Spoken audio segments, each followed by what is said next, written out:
এভাবে বরজ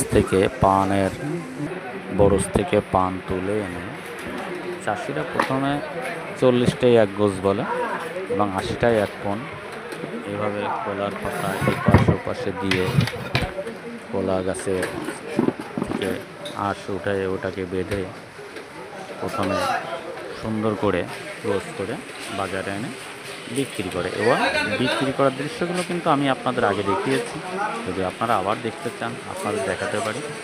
এবার যখন ব্যাপারীরা ওই পানগুলো বাইরে দেশের বিভিন্ন প্রান্তে পাঠায় তখন ওই পানগুলোকে আবার সুন্দর করে তলে কলার পাতা দিয়ে রশি টেনে দড়ি দিয়ে তা সুন্দর করে গুছিয়ে যেটা একটু নষ্ট আছে ওটাকে বাদ দিয়ে একের পর এক গোল করে সাজায়। এভাবে প্রায় 900 থেকে 1000 পণ পান একটা গাদির পরে উঠবে। এভাবে পান সাজিয়ে দেশের বিভিন্ন প্রান্তে রশি দিয়ে বেঁধে পাঠানো।